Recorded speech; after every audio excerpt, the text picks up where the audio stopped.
We often hear these historical claims about the Palestinians. منذ 5000 سنة والفلسطينيون في هذه الأرض. سيدنا المسيح عليه السلام هو فلسطيني بامتياز. In a highly politicized debate, it's worth asking, what's fact and what's fiction? The name Palestine was created by the Roman Emperor Hadrian. During his rule, Hadrian massacred the rebellious Jewish population in the Kingdom of Judea and sent most of the remaining Jewish population into exile. Hadrian was determined to obliterate thousands of years of Jewish presence in the land of Israel, going back to the time of the Bible. Archaeological evidence demonstrates a continuous Jewish presence beginning in 1300 BCE. And so, he decided to rename the province of Judea, Syria Palestina, after the nemesis of the Jews, the Philistines. The Philistines were an ancient people that, like many others, had vanished over time and have no connection to today's Palestinians. While Hadrian exiled many, the Jews have maintained a continuous presence in the land of Israel ever since, building strong communities in Jerusalem, Safed, Hebron, and Tiberias over the years. Judea was the last independent state that existed in the land. Century after century, the remaining Jews, as well as other groups, lived under the rule of successive foreign empires that called the area by different names. But in Europe, the Roman word Palestina remained the geographical term that was used most frequently.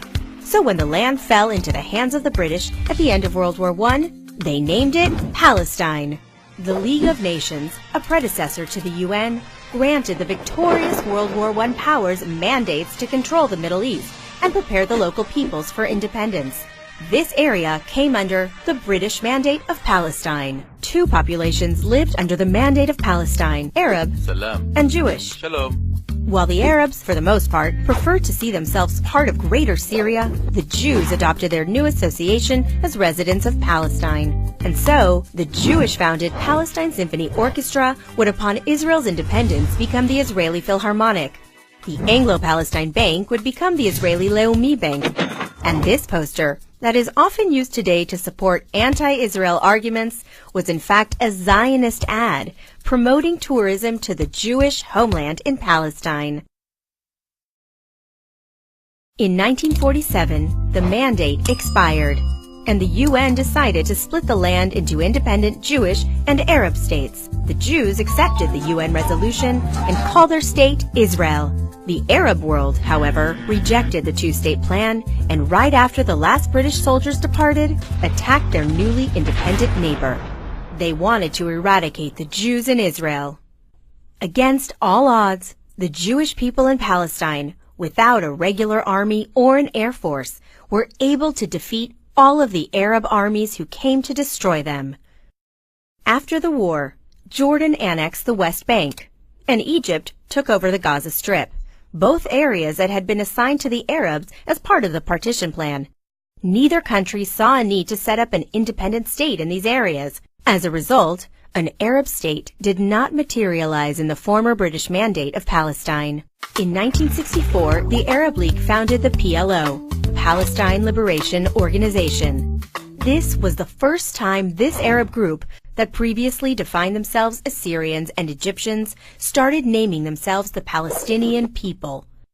The PLO demanded the entire area of the mandate, though it called for the destruction of Israel, but did not challenge Jordanian and Egyptian rule. Arab aspirations continued to focus solely on eliminating the state of Israel and killing all of the Jews who lived there, instigating another war in 1967, in which Israel gained control over the former Mandate territories in the West Bank and Gaza. So, are these historical claims about the Palestinians true? لم تمر حقبة في التاريخ خلت من وجود الشعب الفلسطيني في هذه الأرض. السيد المسيح كان الفلسطيني الأول الذي عذب في هذه الأرض. No, these claims are false. The name Palestine was only created in 134 AD, and the Arab population that lived in Israel during the British Mandate only started calling themselves Palestinians in 1964. But what about Jesus being a Palestinian? Jesus, in fact, was a Jew living in the Kingdom of Judea.